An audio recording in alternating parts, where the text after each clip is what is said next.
자, 세종텔레콤 주주분들 반갑습니다. 박 선생입니다. 자, 지금 이 종목 같이 보시는 분들 아마 같은 생각을 하지 않을까 싶어요. 세종텔레콤이 왜 지금 이 가격대에서 움직임을 다시 가져가고 있는지. 왜냐하면 이 종목 같은 경우는 그동안 오랫동안 시장에서 강한 기대를 받던 종목이 아니었죠. 작년만 하더라도 15,400원대까지 올랐었지만 이후에는 그냥 계속적인 눌림이 좀 가져왔던 그런 종목, 기억에서 좀 많이 떨어진 그런 종목처럼 보였을 텐데, 자, 그런데 오늘 종목이 좀 달라졌죠. 어제 4월 2일 16%의 급등을 좀 보여주면서 오늘은 좀 밀리는 분위기가 좀 나와주고 있습니다. 그러면서 장중에 11,000원이라는 이런 흐름을 좀 두들기고 있지만 그래도 여전히 만원대에서 움직임을 좀 가져가고 있어요. 그래서 많은 분들이 좀 하루짜리 급등이 아닐까라는 생각을 많이 하실 텐데, 자, 지금 세종텔레콤을 그렇게만 보시면 안 되신다라고 말씀드리는 게, 이번 움직임이 그냥 통신주에 갑자기 수급이 붙었다? 이게 아니라는 거예요. 회사가 지금 디지털 인프라 쪽으로 몸을 틀고 있는 이런 기대가 다시 붙고 있는 종목이 세종텔레콤이다. 그래서 지금 세종 DX, 여기에서는 지금 인블록 코리아 얘네와 함께 토큰증권, 스테이블코인, 플랫폼 구축, MOU를 맺었죠. 자, 그러면서 사업 보고서에서는 지금 부산 디지털 자산거래소 지분 40.61%를 확보했다. 그러면서 지금 스테이블 코인, 이 결제 인프라 확대까지 계획에 담아두고 있습니다. 즉 시장은 세종텔레콤을 예전에 통신주로만 보기 시작한 게 아니라는 거예요. 이제는 디지털 자산 인프라 쪽으로 다시 읽혀가고 있는데, 그래서 지금 여기서 중요한 건 뉴스보다도 사실 수급을 보셔야 된다는 거예요. 그동안 이 세종텔레콤 같은 경우는 이 빨간색 선, 이 외인들의 보유 비중을 좀 보시면 계속적으로 보유 비중이 그렇게 낮은 종목은 아니었다는 거예요. 그러면서 최근 움직임을 가져왔을 때 지금 조금씩 수급을 늘려가는 움직임이 나와주고 있습니다. 지금 이게 굉장히 중요하다는 거예요. 왜냐? 하루 굉장히 티나게 이렇게 담은 게 아니라 지금 조용히 비중을 만들면서 지금 쌓아가고 있다라는 흐름을 볼 수가 있다는 겁니다. 즉 세종텔레콤들은 개인이 흥분해서 올린 종목이 아니다. 외인들이 조용히 받아가면서 지금 주가의 상승을 만들어 가고 있다. 다만 그렇다고 해서 지금 세종텔레콤이 투자주의 종목이다 라는 명칭이 좀 있죠. 그래서 거래소에서 이 종목을 건강하게 퍼지는 상승보다는 일부 계좌의 쏠림으로 과열일 가능성이 굉장히 높다라고 좀 보고 있다는 겁니다. 그러니까 지금 세종텔레콤 우리가 끝난 종목은 아닙니다. 그렇다고 안전하게 그냥 돌파만 하는 주다? 그런 것도 아니라는 거예요. 우리가 좋은 스토리를 갖고 있으면서 지금 위험한 수급이 붙는 그런 자리이기 때문에 지금 또 우리가 기대감이 생길 수도 있지만 한편으로는 위험하게 볼 수 있는 그런 종목이라는 겁니다. 그래서 오늘은요, 이 종목이 왜 만원대를 다시 건드리고 있는지, 왜 외인 보유 비중이 이렇게 중요하게 나와주고 있는지, 그러면서 지금 투자주의 경고 이 종목인데도 불구하고 이 종목이 끝났다라고 생각하기가 어려운 부분인지, 차트와 수급을 통해서 팩트를 통해서 여러분들께 말씀을 드리도록 하겠습니다. 자, 우리 세종텔레콤 주주분들, 우리 여기서 지금 투매하다가는 어떻게 돼요? 추가적인 하락이 만들어져요. 그래서 지금이라도 우리 여러분들 모두가 투매 금지에 동참하셔야겠죠? 댓글로 투매 금지 한 번씩 부탁드리고요. 좋아요도 좀 눌러주시면 감사드리겠습니다. 자, 우리가 지금 세종텔레콤을 그냥 볼 때 가장 버려야 될 게 뭐 디지털 자산에 대한 테마가 붙은 종목이다. 뭐 이 말 틀린 말은 아니라는 겁니다. 하지만 우리가 여기서 좀 중요한 건 테마는 그냥 명분일 뿐이다. 실제로 지금 가격을 올리고 있는 건 누가 지금 물량을 받아가고 있냐. 이거라는 건데, 자, 세종텔레콤이 원래 시장에서 그렇게 강한 프리미엄을 받던 종목은 아니죠. 통신, 그리고 ICT, 그러면서 뭐 알뜰폰, 뭐 이런 정도의 이미지로 좀 남아있던 종목인데, 그런데 지금 이 종목이 다시 한번 불려지고 있는 이유는 지금 디지털 자산 인프라에 대한 이런 흐름들이 좀 바뀌고 있다 이겁니다. 지금 세종 DX의 토큰 증권, 스테이블 코인 플랫폼 MOU, 그리고 부산 디지털 자산 거래소 지분 40% 확보. 이게 단순 기사 한 줄이 아니라 시장 입장에서도 세종텔레콤 그쪽 사업으로 관심이 있다더라가 아니라 이제 실제 지분을 들고 관련 인프라를 키우고 있다라고 보시면 되신다는 거예요. 그러면 앞으로의 주가는 좀 어떻게 움직이느냐? 한 번에 쭉 올라갈까요? 안 그러겠죠? 먼저 사람들이 계속적으로 무시했던 가격대. 그러면서 철저하게 외면됐던 그 가격대를 다시 한번 열어줄 거라는 거예요. 그래서 지금 차트가 딱 그런데 우리가 한때 이 15,450원 고점을 갱신하고 나서 계속적인 하락이 만들어졌잖아요. 그러면서 어디에 있었습니까? 우리 이 10,000원대 아래에서 계속 움직임을 가지고 왔었다는 거예요. 그러면서 어제 이런 10,000원대에 대한 돌파가 이어졌고 오늘은 이 10,000원대 위의 매물대에 대한 지지를 보여주고 있습니다. 그래서 저는 지금 이 대목이 굉장히 중요하다라고 좀 보고 있는 게 어제 돌파를 보여줬고 오늘 지지를 좀 테스트하고 있다. 사실 지금 같은 구간이요. 예전 물렸던 사람들, 예전 기대를 기억하는 사람들, 본전만 오면 팔아버리겠다는 사람들의 심리가 살아있는 곳이 바로 이런 자리이기 때문입니다. 즉 지금 세종텔레콤 같은 경우는 아래에서 좀 편하게 올라가는 그런 종목은 아니라는 거예요. 지금 위에서 계속적으로 이렇게 기다리는 매물대가 지금 정면으로 부딪히는 그런 자리에 왔기 때문에 그래서 좀 더 중요하다라고 말씀을 드리는 거예요. 그리고 아까 말씀드렸다시피 최근에 대한 수급의 흐름을 보셔야 되는 게 자, 지금 이거 매매 동향은요, 3개월치입니다. 그래서 지금 자세하게는 안 나와 있는데, 최근 들어 외인들의 수급이 계속적으로 늘고 있는 것을 볼 수가 있죠.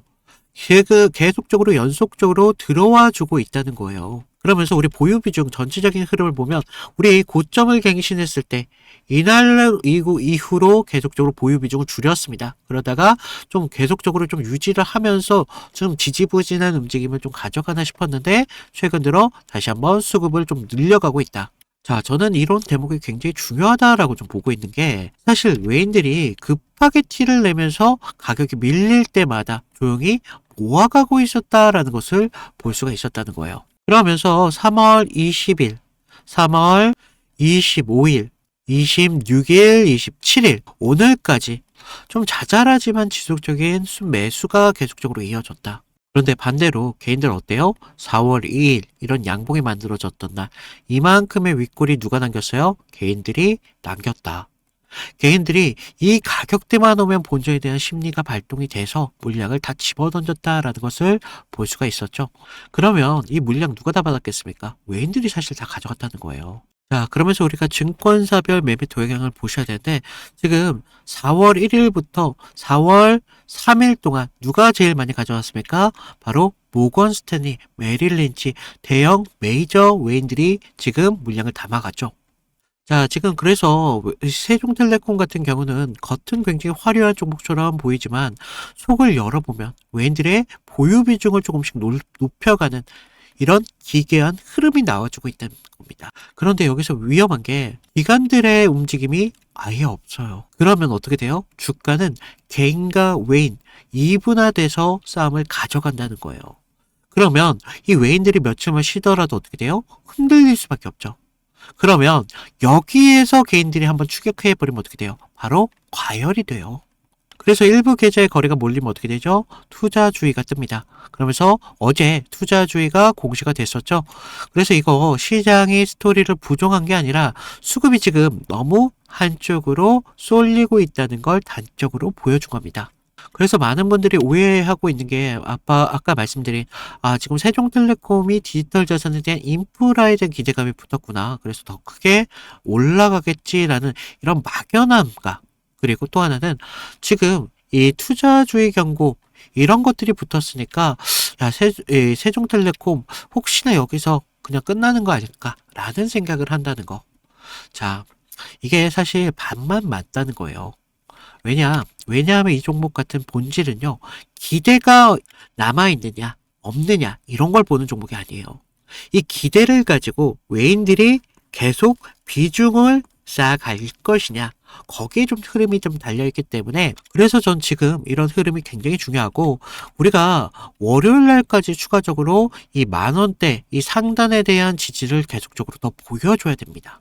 그러면서 윗 매물대 31.1%에 대한 이 11,000원에 대한 매물대에 대한 돌파를 좀 더 보여주며 다시 한번 세종텔레콤이 2차 랠리가 시작할 수 있는 본격적인 신호탄이 바로 여기에서 발생이 됩니다. 그런데 우리가 사실 여기에서 또 이탈이 나올 가능성도 없지는 않죠. 자, 우리 이 9,500원대 여기까지 빌려버리면 그동안 반등의 흐름은 좋았지만 수급이 버티지 못하는 과열로 볼 수가 있습니다. 그래서 지금 저는 이것을요, 수급으로만 봤을 때 가격을 다시 부르기 시작한 그런 종목이다. 그리고 그 재평가는 조용하게 이어질지 아니면 과열로 인해서 그냥 꺾어버릴지.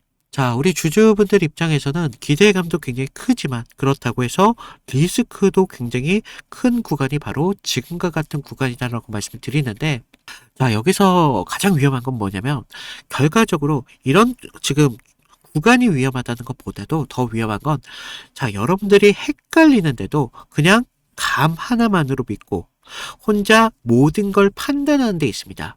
자, 왜냐하면 지금 종목 우리가 좋은 스토리 하나로 그냥 편하게 가는 그런 종목 아니다라고 말씀드렸어요. 자, 외인들의 이런 비중을 높여가면서 지금 투자주의 경고 종목까지 붙었다는 거예요.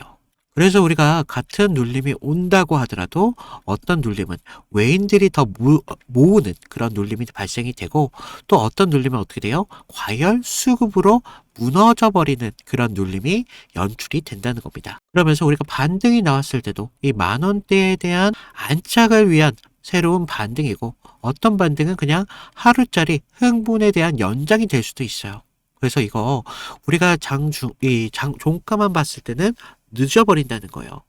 외인들의 비중이 이 월요일에도 좀 들어올 수 있는지, 그러면서 이 10,000원대의 주가가 흐름을 좀 버텨주는지, 이 9,500원 아래로 다시 밀리는지, 자, 투자주의 이후에도 우리가 수급이 살아있는지, 이런 것들을 장중에 실시간으로 계속 보셔야 된다는 거예요. 그래서 이런 기준 저와 같이 보실 분들은 위에 제 개인 번호 좀 남겨놨습니다. 010-2472-6550. 여기에다가 구독 또는 세종이라고 남겨주시면 지금 자리가 우리가 버텨야 될 자리인지 아니면 줄여야 될 자리인지, 그러면서 재평가가 진짜인지 장중 실시간으로 같이 잡아드리겠다는 거예요.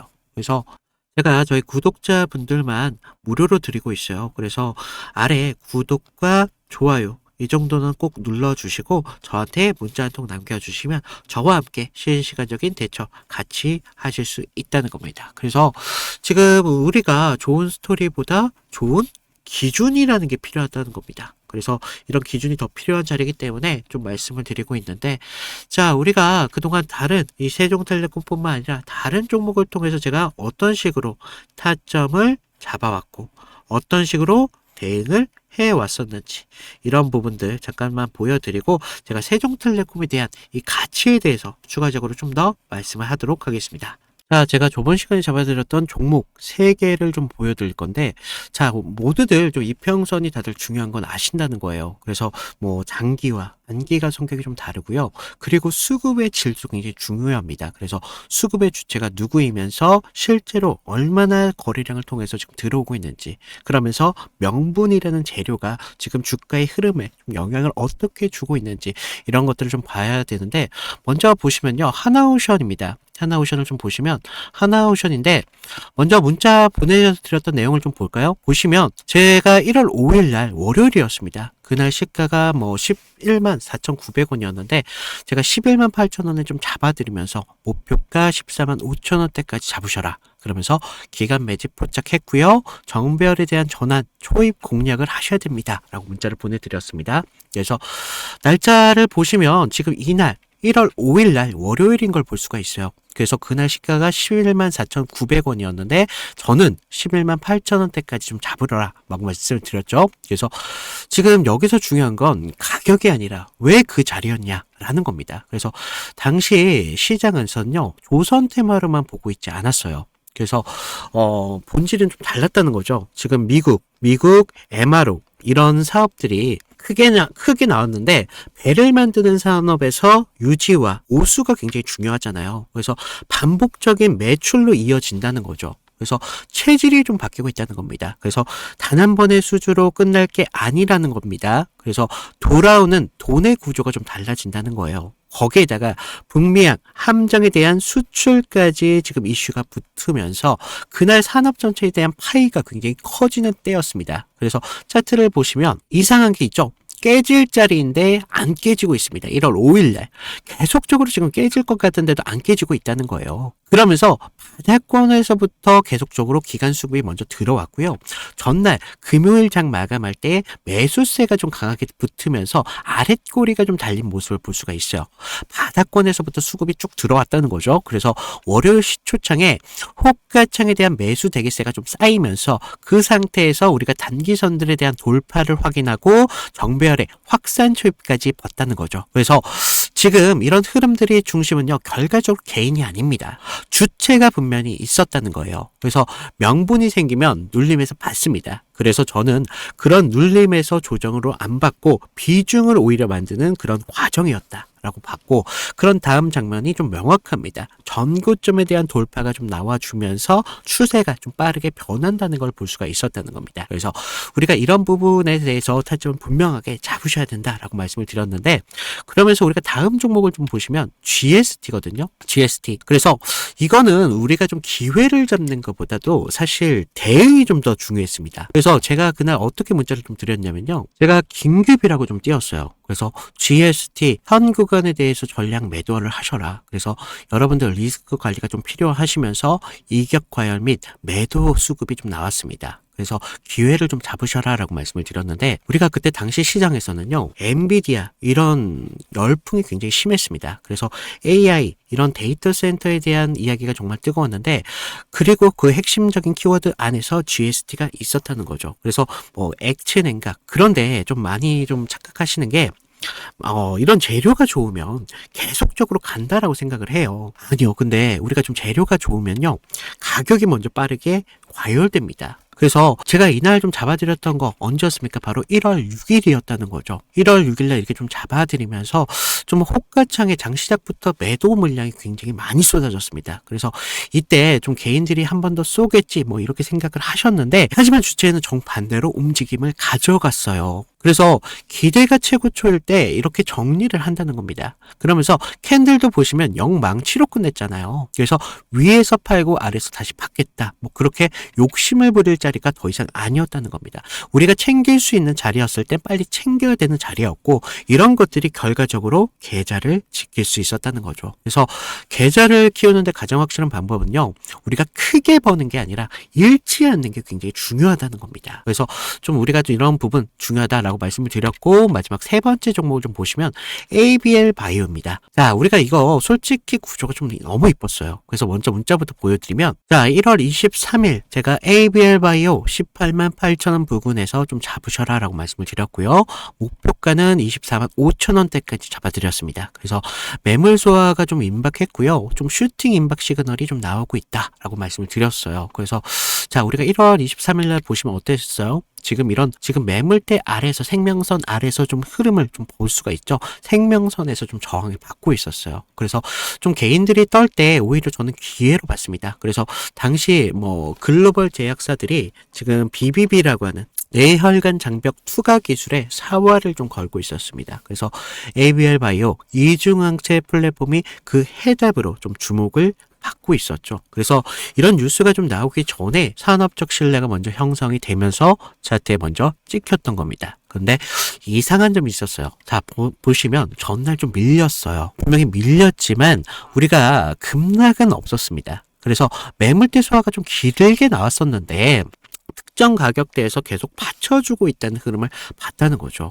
그래서 하방에 대한 경직성 분명히 있었다는 겁니다. 그리고 한 번 더 눌리면서 물량을 끝까지 받았습니다. 그러면서 22일 영망치로 좀 마감을 했는데, 그 다음부터 상승 리듬이 좀 붙었다는 거예요. 그러면서 지금 이런 상승을 좀 만들어 가면서 우리가 좀 계속 이런 상승까지 볼 수가 있었는데, 이런 흐름들이요, 전체적으로 개인들이 만들어낸 흐름이 아니라는 겁니다. 주체에 대한 매집이 있었고, 그래서 저는 뉴스가 아니라 구조를 믿었다는 겁니다. 그래서 지금 제가 잡아드렸던 타점들 같은 경우를 좀 봤는데 결론은 하나예요. 물론 우리가 큰 기대값 굉장히 중요하죠. 하지만 우리가 안전한 기회를 잡는 게 굉장히 중요하다는 겁니다. 이것들이 모였을 때 계좌를 넓히는데 가장 빠른 길이 될 수밖에 없다는 겁니다. 그래서 이런 안전함들이 결과적으로 운이 아니라 기준에서 나온다는 거죠. 그래서 추가적으로 제가 말씀을 드리면 좀 도움이 필요하신 분들 아까 말씀드렸다시피 방법은 간단합니다. 제가 무료로 드리고 있잖아요. 무료로 드리고 있는 만큼 아래 구독과 좋아요 한 번씩 눌러주시고요. 위에 있는 번호로 나 구독했어 라고 구독 인증 정도 부탁을 드리면 제가 추가적인 타점 분명하게 드리도록 하겠습니다. 자, 우리가 좀 욕심내지 마시고요. 기준만 지키면 기회라는 건 분명히 나올 수밖에 없습니다. 그래서 이런 부분 좀 말씀을 드리고 있고, 자, 지금 세종텔레콤 같은 경우는 EPS가 무려 211일 정도 돼요. 그리고 시가총액만 보더라도 지금 1000억 정도 되고 있거든요. 즉, 이 회사는 적자 기대처럼 볼 종목은 아니다라고 볼 수가 있습니다. 우리가 단순히 통신 실적주로만 이렇게 보기에도 스토리가 좀 많이 달라진 게, 지금 세종텔레콤을 다시 읽는 이유는 사실 이런 실적보다도요, 디지털 자산, 이런 인프라가 회사에 어디까지 몸을 틀어줄 수 있느냐, 이런 가능성 때문에 좀 보고 있기 때문에 아까 말씀드렸던 부산 디지털 자산거래소 지분 40%, 그리고 스테이블코인 기반 결제, 이게 그냥 유행어가 아니라는 거죠. 자, 세종텔레콤 같은 경우는 예전에 통신회사가 아니라 디지털 자산 제도와 흐름에 걸칠 수 있는 인프라 회사로 다시 보기 시작했다는 그런 재료가 좀 붙어 있다는 겁니다. 그래서 지금 당장 폭발적인 실적 때문에 오르는 종목이 아니기 때문에 그래서 좀 더 위험할 수 있다는 거예요. 왜냐? 우리가 지금 디지털 자산 이런 제도화가 계속적으로 현실이 되면서 이런 기대감 하나만으로 주가의 상승을 가져가고 있기 때문에. 하지만 역설적이게도 그러면서 주가가 크게 움직일 때는 우리가 생각보다도 크게 움직일 수가 있다. 이 회사가 예전처럼만 보면 안 되겠다라는 생각을 한 게 제가 지금부터 말씀드린다는 거예요. 그래서 좀 여러분들이 포기만 하지 않는다면 우리 세종텔레콤 주주분들, 우리가 드라마틱한 역전의 계좌를 좀 만들어 갈 수 있도록 제가 옆에서 끝까지 같이 타점을 좀 잡아드리고 있으니까, 자, 위에 제 개인 번호 여기를 통해서 구독 또는 세종 이렇게 남겨주시면 저와 함께 같이 하도록 하겠습니다. 자, 이상 박 선생이었습니다. 감사합니다.